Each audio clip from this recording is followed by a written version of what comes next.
Mostly in Brussels. In fact, we did a little calculation, and it turns out I've spent more time in Brussels than any other city other than Washington, D.C., and that's no coincidence. It's because NATO is there, of course our friends of the European Union as well, but it has been a center of our engagement, a center of our activity, and that's been made all the better by the exceptional partnership that we have with Secretary General Stoltenberg and NATO. I join people across Europe and indeed around the world in being grateful to the Secretary General for his strong and steady leadership during such a consequential period for the Alliance and for the world. And we're very, very glad that he agreed to extend his tenure through next fall. Today's meeting was an opportunity for us to touch base on the upcoming NATO summit, which will take place in Madrid, as you know, in just a few weeks' time. There, the Alliance will adopt a new strategic concept, the first one since 2010, to make sure that we're ready to meet the challenges of today and the challenges that we anticipate for tomorrow. That includes everything from malicious activity occurring in cyberspace, People's Republic of China's rapid militarization, its no-limits friendship with Russia, and efforts to weaken the rules-based international order that is the foundation for peace and security around the world. And of course, the security implications of climate change, which are profound. We'll strengthen our relationships with the European Union and with partners in the Indo-Pacific. We will bolster NATO's budget, and we will renew our alliance's defense and deterrence capabilities. Of course, the strategic concept will reflect what we are now dealing with, and that is a new security landscape in Europe and President Putin's decision to launch a senseless war of aggression on Ukraine, now in its 4th month. People of Ukraine continue to fight with extraordinary courage and skill, and with military, humanitarian, and financial support from the United States and countries around the world, including virtually all of the members of NATO. Just this morning, President Biden announced a significant new security assistance package to arm Ukraine with additional capabilities and advanced weaponry, precisely what they need to defend themselves against the ongoing Russian aggression. That includes more advanced rocket systems so that they can strike key targets on the battlefield in Ukraine from longer distances. This is a continuation of a strategy that began even before Russia's invasion. We moved quickly to send Ukraine significant amounts of weapons and ammunition so that they can repel Russia's aggression and, in turn, can be in the strongest possible position at any negotiating table that may emerge. This isn't only the commitment of the United States. As I said, all NATO allies remain engaged, aligned, committed to ensuring that Ukraine can protect its sovereignty, its democracy, its independence. Our countries, along with other partners, imposed severe consequences on the Russian government and its enablers with unprecedented sanctions, export controls, and diplomatic pressure. Together, we've responded to the humanitarian crisis provoked by Russia's war of aggression. More than 6 million Ukrainians forced to leave their homeland, many others displaced within Ukraine. Countries across Europe and beyond, including the United States, have welcomed Ukrainians fleeing the violence. And countries worldwide are helping provide essential services to communities close to Ukraine that have taken on the most refugees. President Putin hoped that his war on Ukraine would divide NATO. Instead, he's united NATO in support of Ukraine and in defense of its own members. He's brought countries around the world together to support the fundamental principles of sovereignty and independence. They see what's happening in Ukraine as a direct assault on the foundation of their own peace and security. That is why we will continue to stand with a democratic, independent, sovereign Ukraine until this terrible war is over, and for that matter, long after. NATO will be prepared to face challenges like these with secure cyber defenses, cutting-edge technology, enhanced partnerships, as I said, with countries around the world. We'll make sure that we defend every inch of NATO territory. The Allies have reinforced our collective defense posture since the war began. We've deployed more than 20,000 additional troops to NATO's eastern flank. Many allies are also increasing their military presence in Eastern and Southeastern Europe.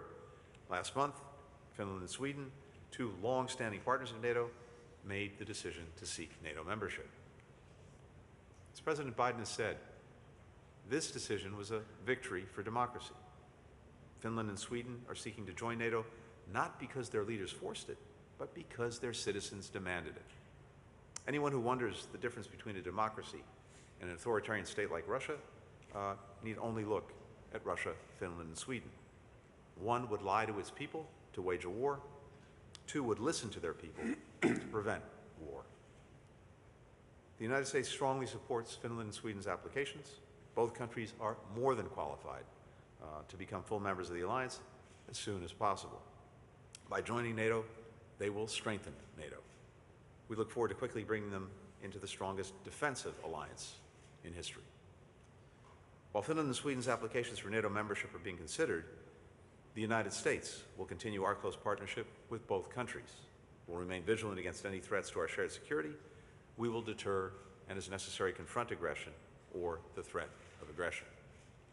Jens, thank you again for making this visit to Washington at an important moment as we prepare for the summit.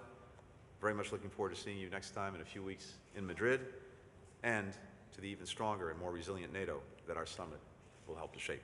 Thank you and welcome. Thank you so much, Secretary Blinken. Dear Tony, it's great to see you again, and thank you for your strong personal engagement for our transatlantic bond in this pivotal time for our security. And this is very much reflected in your frequent visits to Brussels.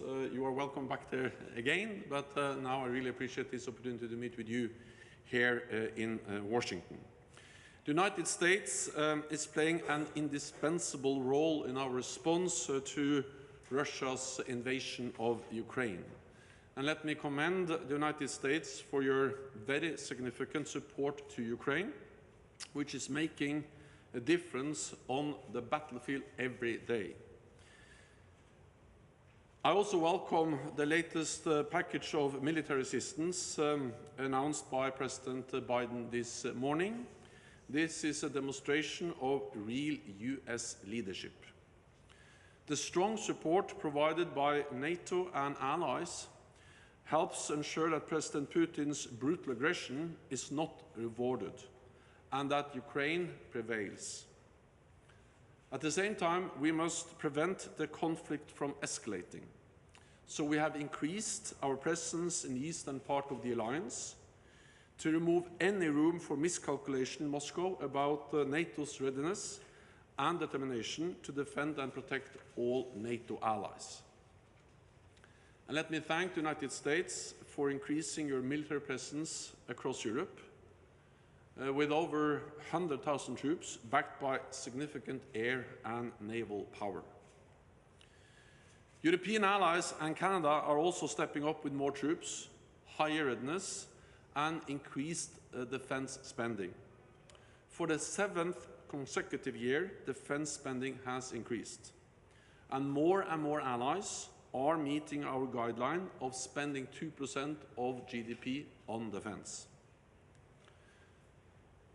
President Putin wanted less NATO. He is getting more NATO, more troops, and more NATO members. The decisions by Finland and Sweden to apply for NATO membership are historic, and they will strengthen our alliance. We have to address the security concerns of all allies, and I'm confident that we will find a united way forward. To this end, I'm in close contact with President Erdogan of Turkey and with the leaders of Finland and Sweden. And I will convene senior officials from all three countries in Brussels in the coming days. Today, we also discussed the important decisions we will take at the NATO summit in Madrid later this month. We will agree NATO's next strategic concept, strengthen our deterrence and defense, and prepare for an age of increased strategic competition with authoritarian powers like Russia and China. This includes working even more closely with our partners in the Asia-Pacific and other like-minded partners around the world. We will also review progress on burden sharing. We must continue to invest in our defense and to invest in NATO. because only North America and Europe working together in a strong NATO can keep our 1 billion people safe in a more dangerous world. So Secretary Blinken, dear Tony, once again, thank you so much. Thank you, Jens. We'll now turn to questions, taking 2 from each delegation. We'll start with Vivian Salama of the Wall Street Journal. Thanks, Ned. Thank you very much. Secretary Blinken, 2 quick questions, please. With regard to the long-range weapons, what can be done or is being done to minimize escalation with Russia? And do you believe that there's an understanding in Moscow about the nuance that the U.S. is trying to achieve with regard to the weapons that it does choose to send to Ukraine? And unrelated, on President Erdogan's latest threats of force to Syria, are you concerned that Turkey is increasingly becoming a disruptive ally, and how can it be addressed? Shall I ask my question to the Secretary General? Welcome back, sir. 2 questions for you as well. Cracks are appearing in the Western Front against Moscow, despite both of you stating that the alliance is very strong, and we're seeing that there is some disagreement over shipping more powerful weapons to Ukraine. How does NATO as an organization work to prevent the cooperation from going south at Ukraine's expense? And more specifically, how does Ukraine win, which seems to be a key point in this disagreement? Thank you. Thanks. I'm happy to start. Vivian, thanks for the questions. First, in response to the question about escalation, let's start with this. It's Russia that is attacking Ukraine, not the other way around. And simply put, the best way to avoid escalation is for Russia to stop the aggression and the war that it started. It's fully within its power to do so. Specifically with regard to weapon systems being provided, the Ukrainians have given us assurances that they will not use these systems against targets on Russian territory. There is a strong trust bond between Ukraine and the United States, as well as with our allies and partners. I'd also say that throughout this aggression, indeed even before, President Biden was very clear with President Putin about what the United States would do if Russia proceeded with its aggression, including continuing to provide security assistance that Ukraine needs to defend itself against the Russian aggression. There was no hiding the ball. We've been extremely clear about this from day one, with President Biden communicating that directly to President Putin. So we have done exactly what we said we would do. And it is Russia, again, that chose to launch this aggression, despite all of our efforts to prevent that, with intense diplomacy over many months. Again, they started the conflict. They can end it at any time. And we will avoid any concerns about miscalculations or escalation. With regard to the other theater that you referenced, any escalation there in northern Syria is something that we would oppose, and we support the maintenance of the current ceasefire lines.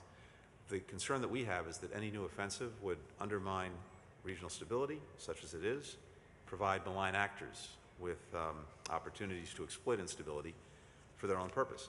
We continue effectively to take the fight through partners to Daesh, to ISIS within Syria, and we don't want to see anything that jeopardizes the efforts that are made to continue to keep ISIS in the box that we put it in. And let me just also, if I could, before I turn it over to Jens, I do want to say one thing about the question that you addressed the Secretary General.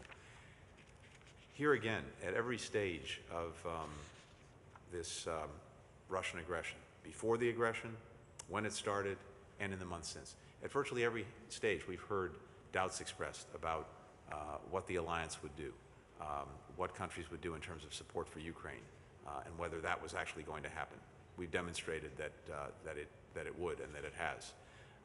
Concerns and doubts about whether we could really deliver on what we said we would do, massive consequences for Russia's aggression with unprecedented sanctions. Well, we've delivered on that. And I would suggest that there are always going to be stories about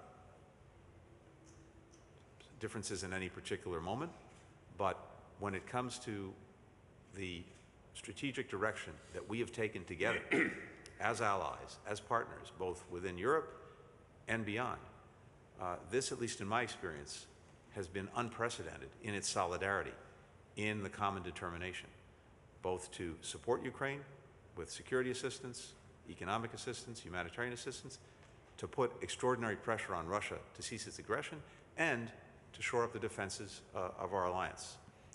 And so again, I'd invite you to go back, look at the questions that were raised starting last fall. They've been answered. Then again, when Russia committed the aggression in the first place, and even to this day. And I'm very confident that the common purpose that we've shown over many months will continue. I can just follow up on that, because what we have seen over the last months is an unprecedented level of unity among NATO allies and partners in the response to Russia's aggressive war against Ukraine. We have seen that when it comes to the provision of military support, humanitarian support, economic support, but also in the way we have seen NATO allies, partners, the European Union, implementing heavy economic sanctions we have not seen anything similar to imposed on any major country ever before. So actually what we have seen is an unprecedented level of unity among NATO allies and partners. Of course, these are difficult decisions, hard decisions, and therefore there is a need for consultations. And therefore I would also like to commend the United States for consulting so closely with allies. Not only after the invasion on the 24th of February, but actually before. The United States consulted closely, Secretary Blinken consulted closely with NATO allies throughout the autumn. We warned, we shared intelligence. There's hardly any other military invasion that has been more predicted than this one. And that's not least because the United States shared so much intelligence with NATO allies in the months leading up to the invasion in February. European allies, of course, as the United States, have imposed sanctions. They have a price, also for us. They are hosting millions of refugees. But the alternative not to support Ukraine, that will actually enable President Putin to win. That will be dangerous for all of us, and the price we have to pay will actually be higher than to now invest in the support for Ukraine. Let me end by saying that President Putin made a strategic mistake. He totally underestimated the strength and the will and the ability of the Ukrainian people, the Ukrainian armed forces, to defend themselves. And he underestimated the unity of NATO and NATO allies and partners to support Ukraine. And again, what we see is US leadership helping this to happen, both on the political, diplomatic level, but also when it comes to organizing and coordinating the military support through the support group for Ukraine. On the last question, I would just say that wars are unpredictable. We were able to predict the invasion, but how this war will evolve, it's very hard to predict. What we do know is that almost all wars end at some stage at the negotiating table. And this has also been clearly stated by President Zelensky, that at some stage this will end at the negotiating table. But what happens there at the negotiating table is, of course, totally dependent on the strength, the situation on the battlefield. And that's what we do. We support them in upholding the right for self-defense, and then I have trust and I have confidence in the political leadership in Ukraine that they can make the hard judgments and decisions on negotiations and what to agree to when negotiations at some point will start. Tova Bjorgas of NRK Norway. Thank you. I have one question for each. Secretary Blinken, do you think it's possible to deter Russia with weapons at this point, and how far will the US go? And for Secretary Stoltenberg, we hear about nuclear exercises on the Russian side. What scenarios are you planning for in terms of the nuclear threat from Russia at this point in this war?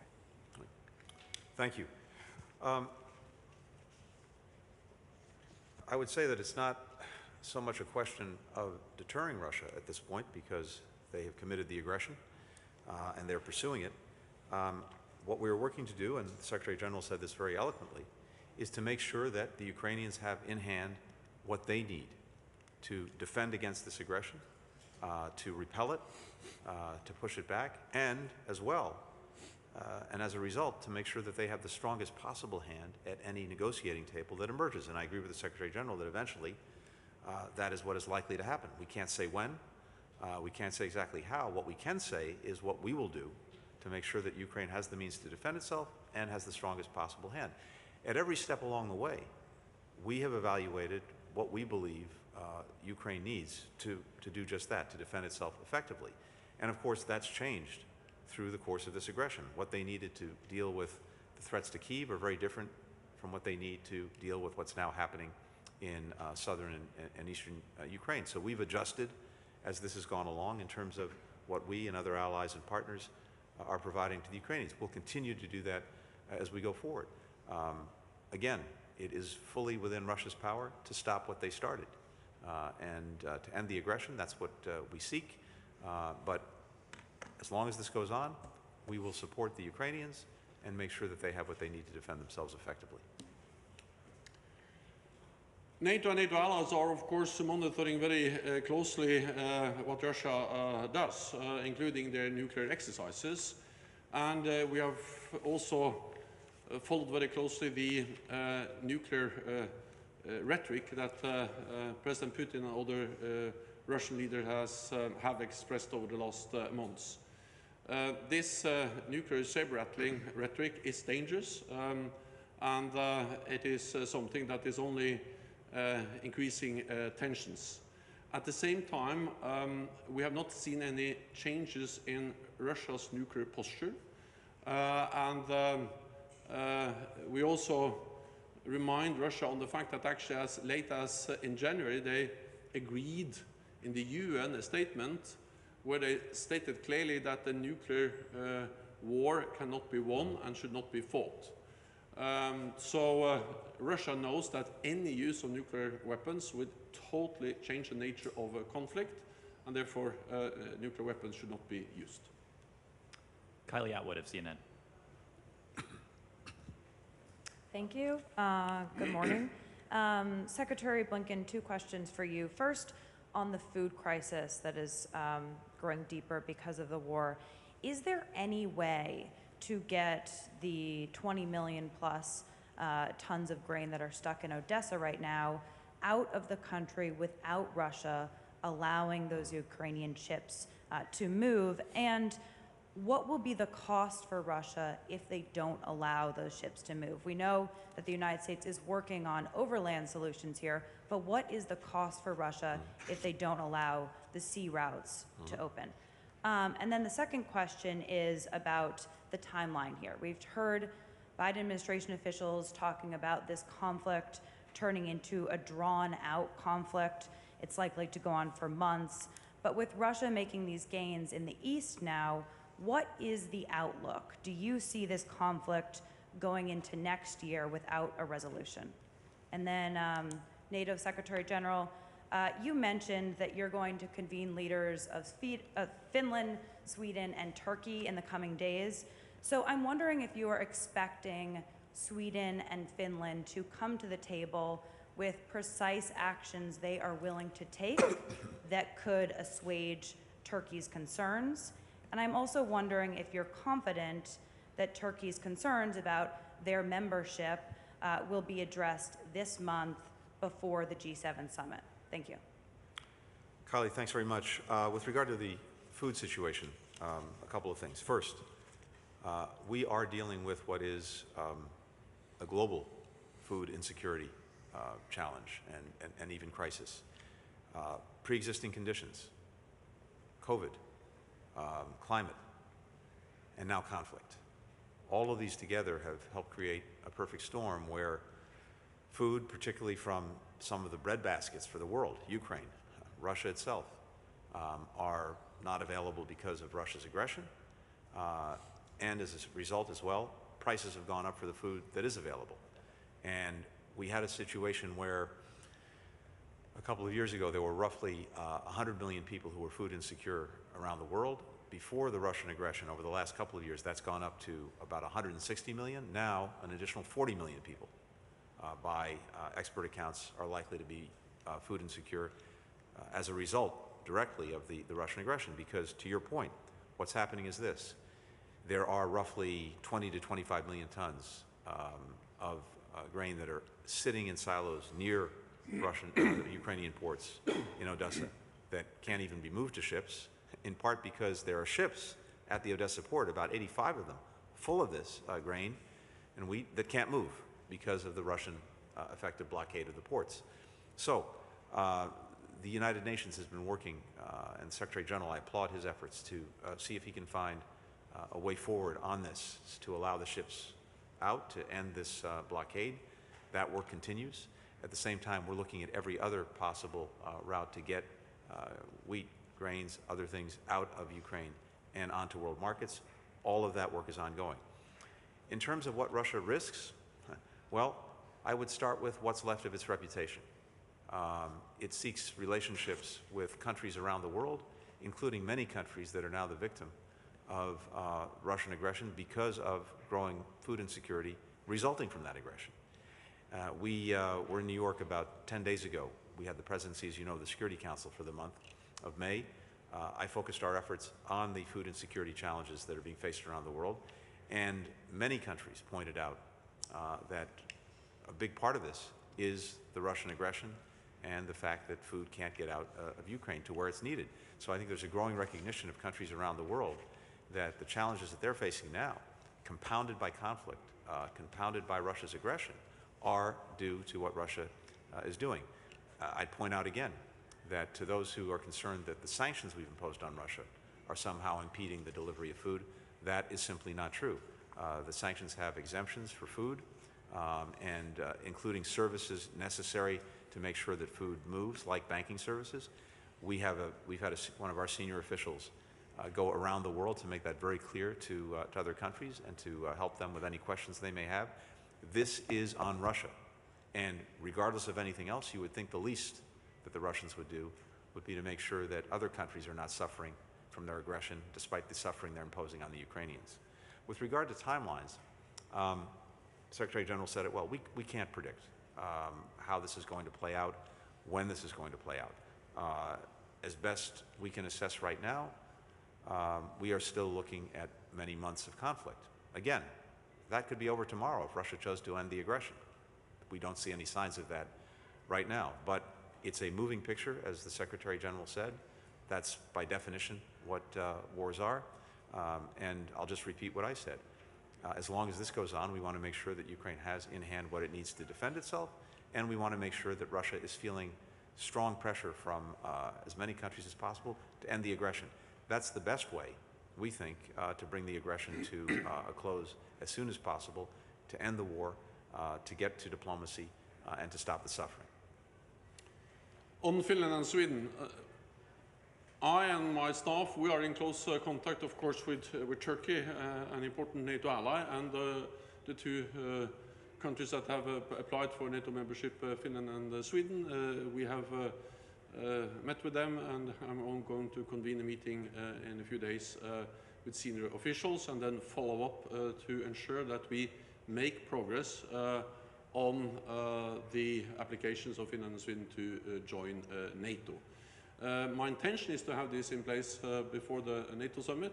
At the same time, I know that to make progress, we need 30 allies to agree. Finland and Sweden have made it clear that they are ready to sit down and to address the concerns expressed by Turkey. And all NATO allies are, of course, ready to sit down and address those concerns, including the threats posed to Turkey by PKK. And this is terrorist threats, which, of course, is something we are taking very seriously. We know that no other NATO ally have suffered more terrorist attacks than Turkey.